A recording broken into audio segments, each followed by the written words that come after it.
보내고 계십니까? 우리 함께 드리는 예배자들에게 인사 한번 나누시죠. 설 연휴 잘 보내십시오. 사랑합니다. 축복합니다. 한번 인사 나누십시오.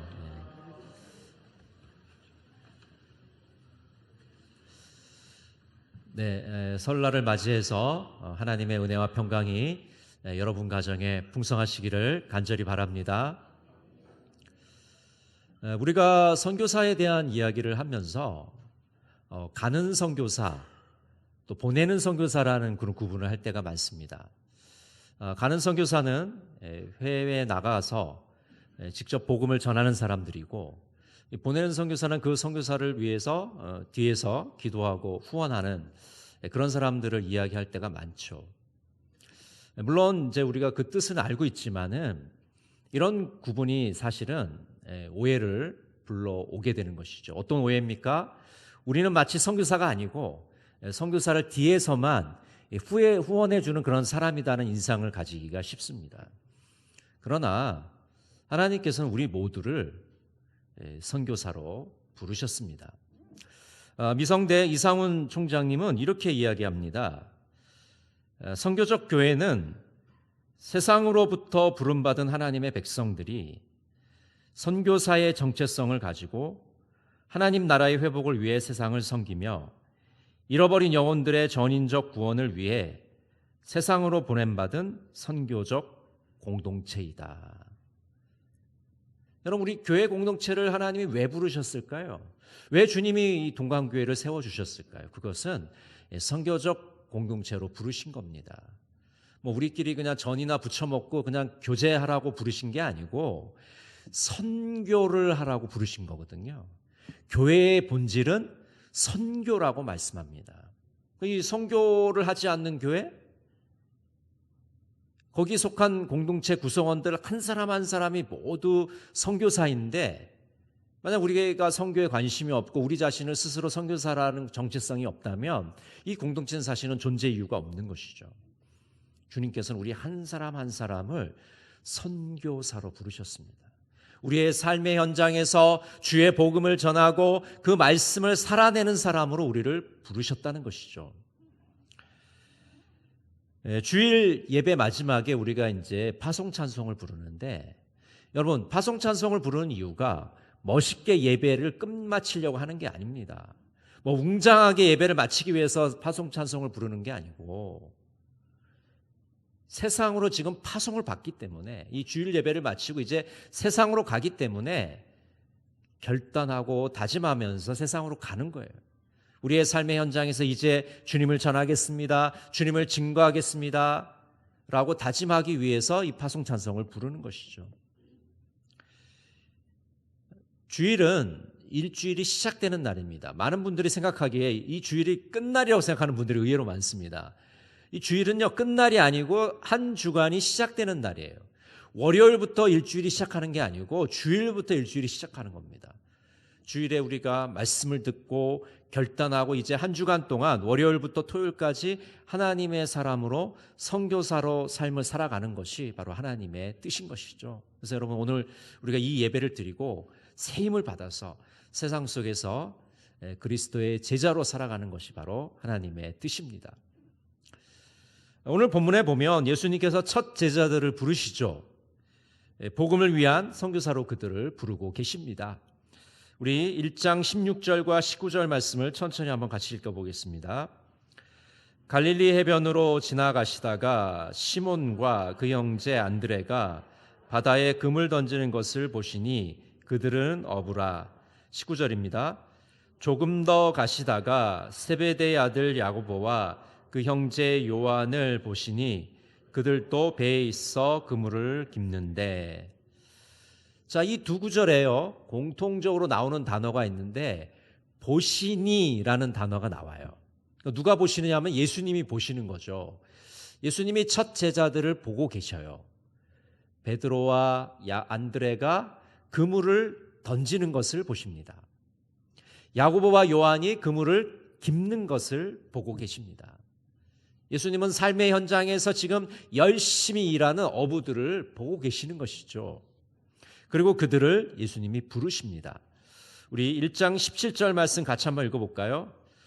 예수께서 이르시되 나를 따라오라 내가 너희로 사람을 낚는 어부가 되게 하리라 하시니. 예수님은 첫 제자들에게 나를 따라오라고 말씀하고 계십니다. 이 제자들을 부르고 계신 예수님은 어떤 분이실까요? 마가복음 10장 45절은 이렇게 말씀합니다. 인자가 온 것은 섬김을 받으려 함이 아니라 도리어 섬기려 하고 자기 목숨을 많은 사람의 대속물로 주려 함이니라. 여러분, 예수님 어떤 분이십니까? 예수님은 자기 목숨을 많은 사람의 대속물로 나누어 주신 분이십니다. 마가복음 14장 23절 24절은 이렇게 말씀합니다. 또 잔을 가지사 감사 기도하시고 그들에게 주시니 다 이를 마시매 이르시되 이것은 많은 사람을 위하여 흘리는 나의 피 곧 언약의 피니라. 여러분, 예수님께서는요 십자가에서 달려 돌아가심으로 피를 흘려주시고 우리를 구원해 주셨습니다. 예수님의 보혈로 우리는 구원을 받게 되었습니다. 새로운 언약 안으로 들어가게 되었습니다. 우리를 구원하시고 우리를 새로운 언약 가운데로 들이시는 그 예수님께서 지금 제자들을 부르고 계시는 것입니다. 예수님을 따르는 자들은 예수님의 특별한 가르침을 따르는 게 아닙니다. 교리를 따르는 것이 아니라 예수님이라는 그 인격체를 따라가는 사람들입니다. 물론 예수님의 가르침 탁월하죠.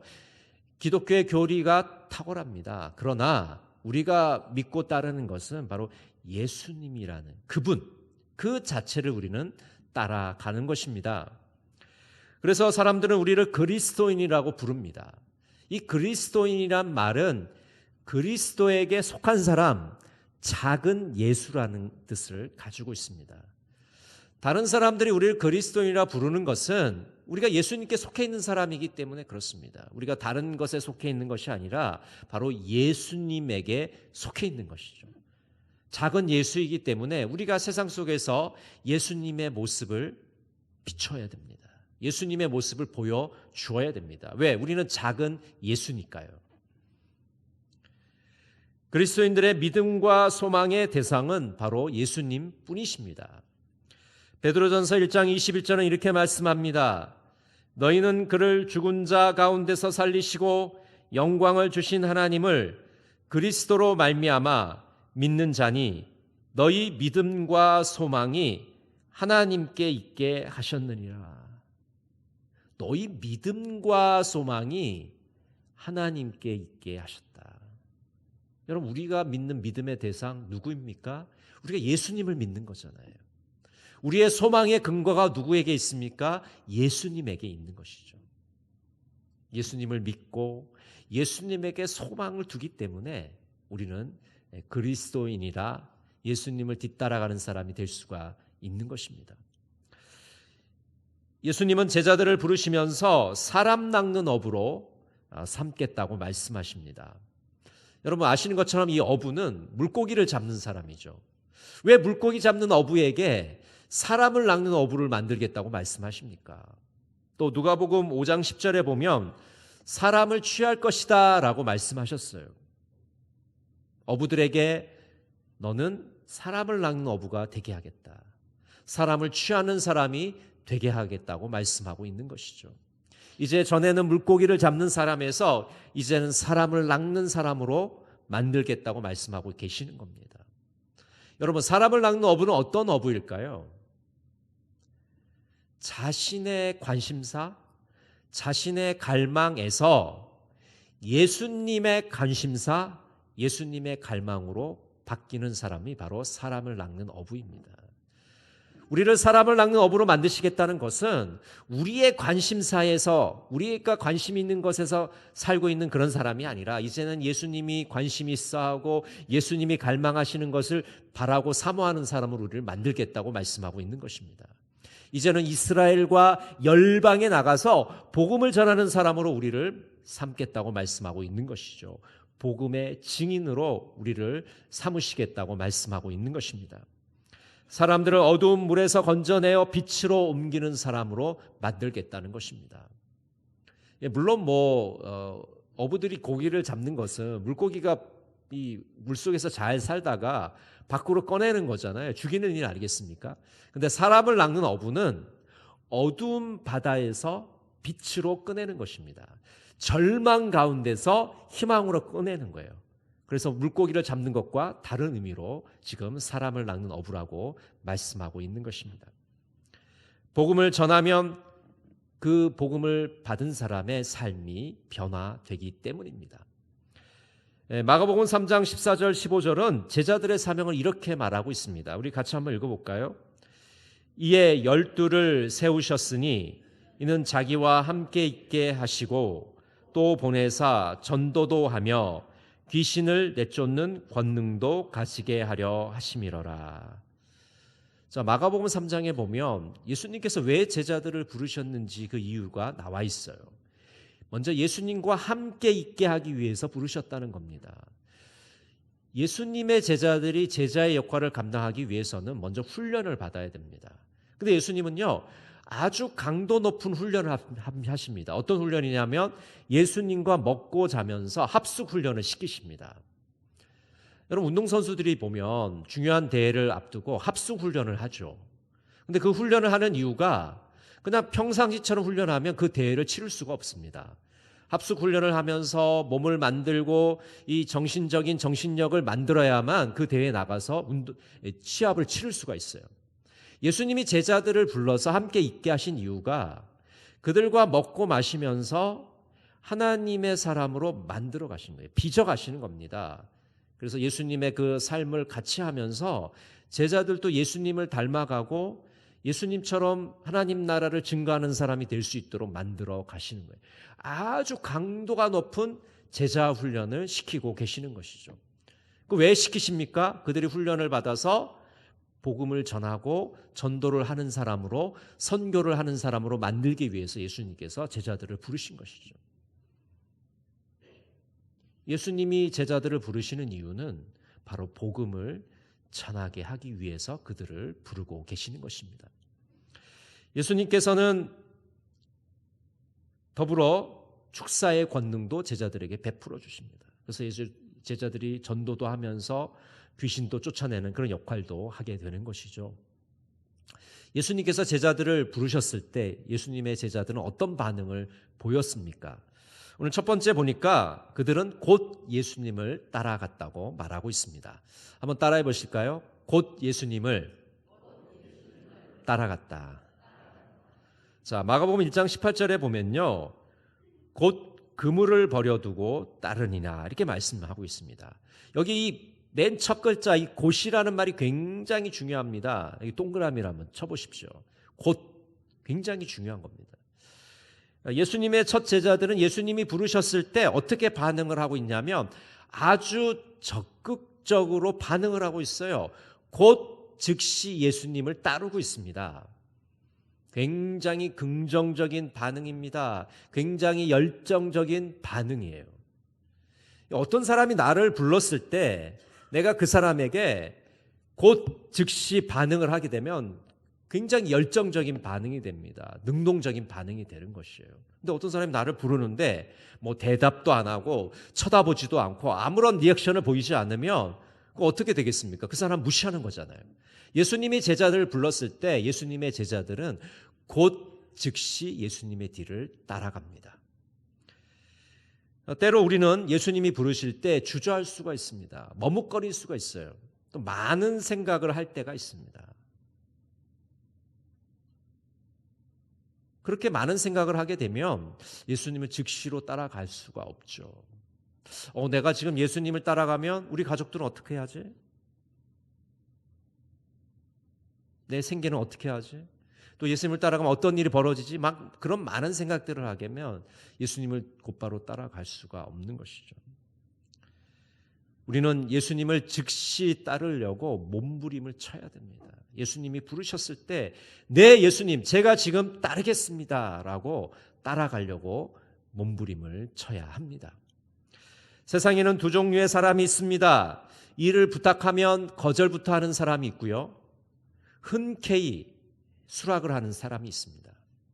내가 어떤 사람에게 어려운 부탁을 하는데 그 사람이 만약 시원하게 대답을 해주면 굉장히 마음이 기쁠 거예요. 그렇죠? 이거 참 어려운 부탁인데 어떻게 저렇게 쉽게 예스를 할 수 있을까? 수락을 할 수 있을까? 우리가 신선한 느낌까지 받게 됩니다. 여러분, 어려운 부탁을 시원하게 대답하는 사람을 보면 그 사람은 아무 생각이 없어서 그런 대답을 하는 것일까요? 그렇지 않습니다. 어려운 부탁이지만 그 사람이 쉽게 허락하는 이유는 그 사람은 손해볼 각오를 했기 때문에 시원하게 대답을 해주는 거예요. 어려운 부탁하는데 만약 대답을 오래 끈다든지 대답을 안 한다든지 그러면 굉장히 어렵잖아요. 근데 이렇게 시원하게 대답을 하면 내가 잘못돼도 내가 다 책임질게, 그런 마음으로 대답을 해주는 겁니다. 예수님이 지금 제자들에게 바라고 계신 따름의 모습은 바로 즉시 예수님의 뒤를 따르기를 원하고 계시는 것입니다. 여러분, 주님께서 우리를 부르실 때 핑계대거나 머뭇거리지 마십시오. 내가 예수님께 예스라고 대답하고 예수님의 뒤를 따라가면 주님께서 나머지 모든 일들은 다 알아서 해결해 주실 줄로 믿습니다. 이 믿음을 가지시고 예수님의 뒤를 따라가시는 여러분 모두가 되시기를 간절히 바랍니다. 두 번째로 예수님의 제자들은 예수님이 부르셨을 때 어떤 반응을 보였습니까? 그들은 자신이 가진 것들을 내려놓고 버려두고 예수님의 뒤를 따라갑니다. 한번 따라해 보실까요? 예수님의 제자들은 가진 것을 버려두고 예수님을 따랐다.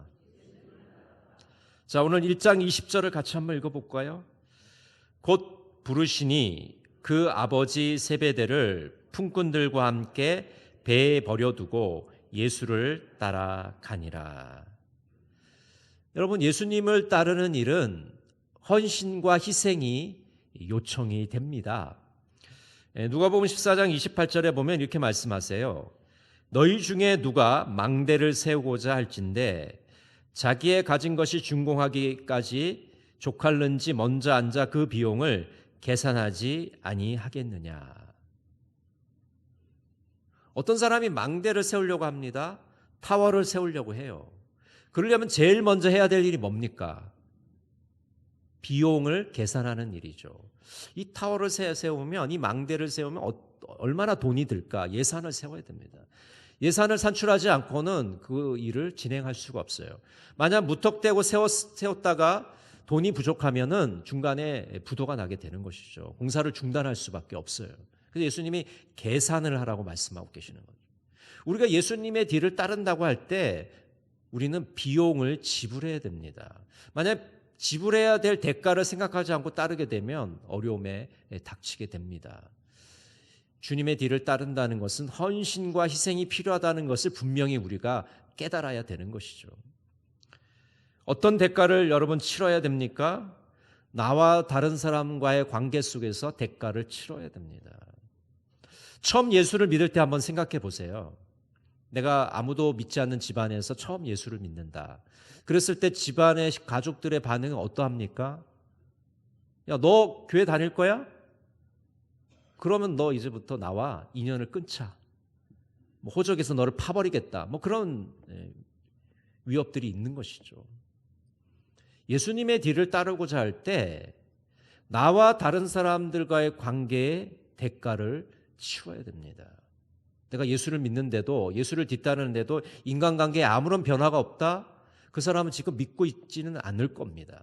믿고 있다면, 진정으로 예수의 뒤를 따르고 있다면 인간관계에 변화가 생기게 됩니다. 수많은 사람들이, 어떤 사람들은 응원을 하고 어떤 사람은 핍박을 할 겁니다. 그런 대가를 치러야 돼요. 인간관계의 대가를 반드시 치러야 됩니다.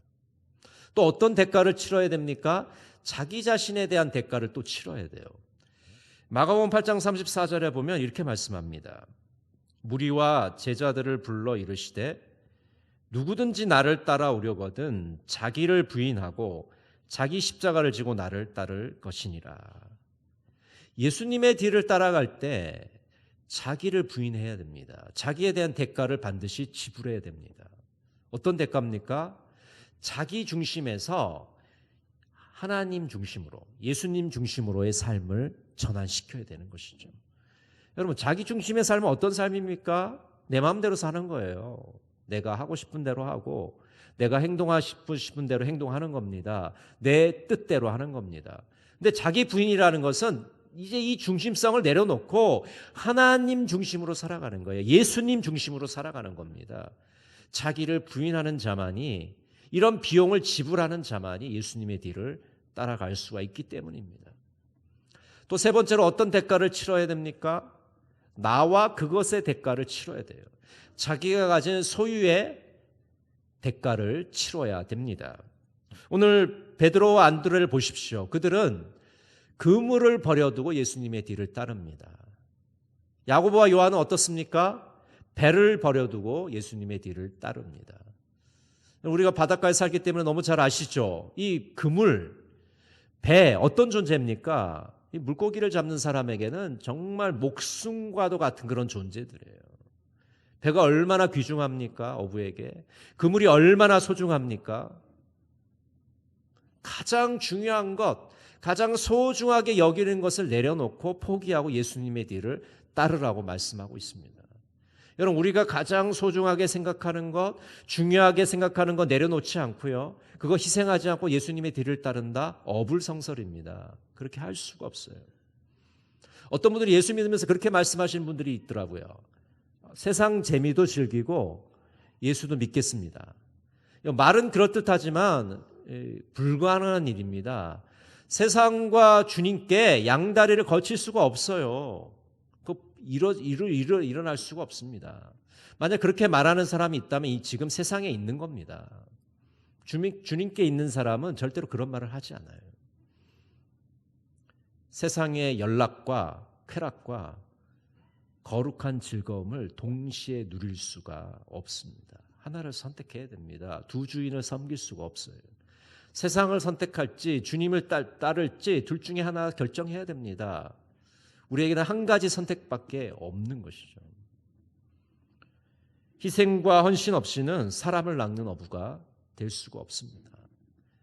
대가를 지불하지 않고는 망대를 세울 수가 없습니다. 예수님의 뒤를 따라갈 수가 없는 것이죠. 여러분, 그러면 우리에게는 희생과 헌신만 있습니까? 아니에요. 놀라운 축복도 우리를 기다리고 있습니다. 우리 마가복음 10장 29절 30절 말씀을 우리 천천히 한번 같이 읽어볼게요. 예수께서 이르시되 내가 진실로 너희에게 이르노니 나와 복음을 위하여 집이나 형제나 자매나 어머니나 아버지나 자식이나 전토를 벌인 자는 현세에 있어 집과 형제와 자매와 어머니와 자식과 전토를 100배나 받되 박해를 겸하여 받고 내세의 영생을 받지 못할 자가 없느니라.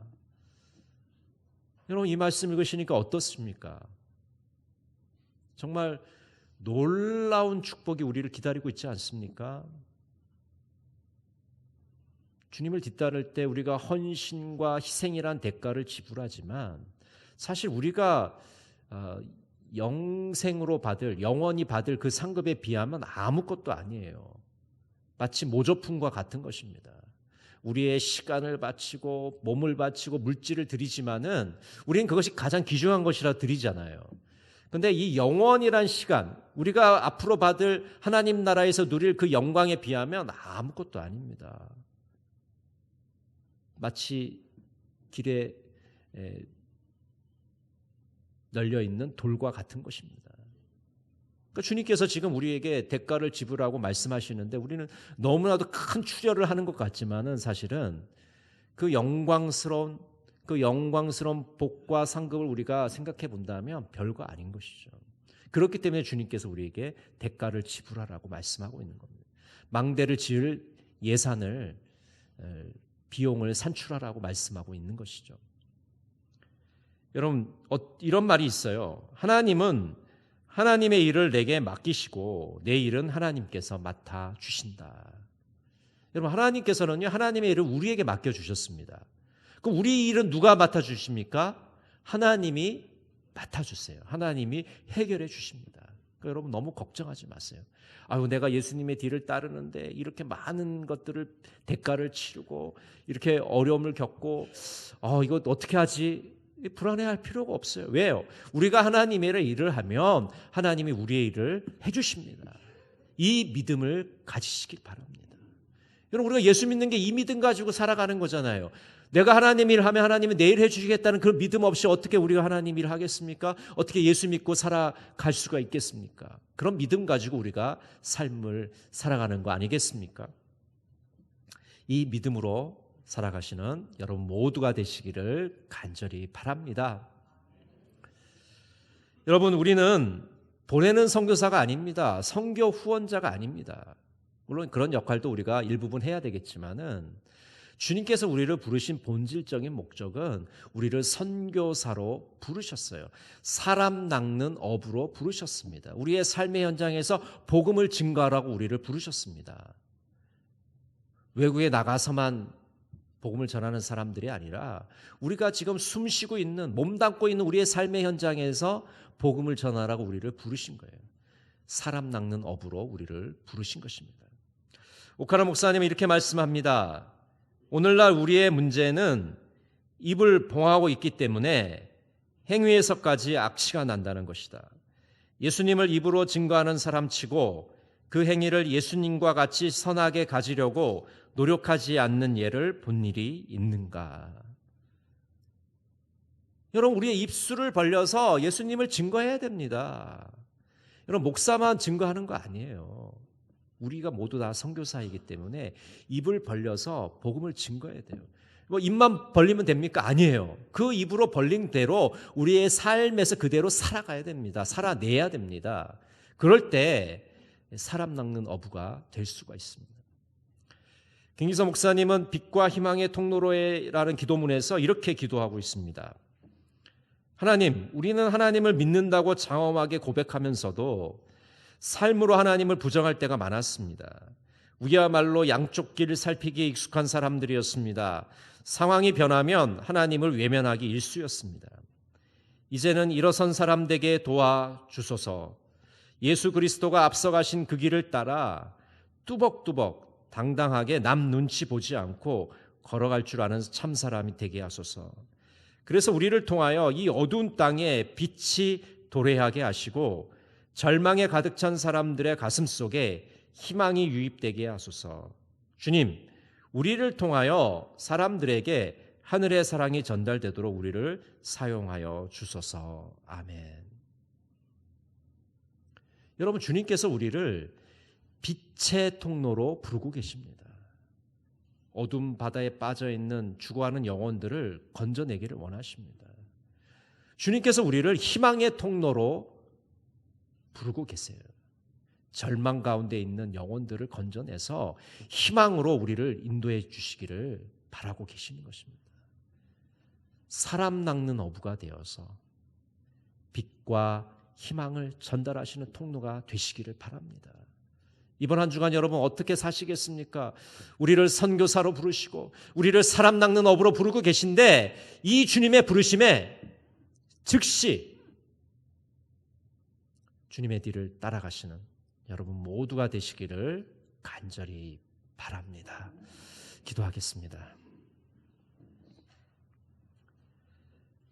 사랑의 하나님, 우리 한 사람 한 사람이 주님께서 보내신 선교사인 줄 믿습니다. 우리 삶의 현장에서 사람 낚는 어부가 되게 하여 주시옵소서. 어두운 데 있는 자들을 건져 빛으로 인도하게 주시옵소서. 주님의 부르심에 곧 응답하게 하시고 대가를 지불하는 자들이 되게 하여 주시옵소서. 예수님의 이름으로 기도드립니다. 아멘.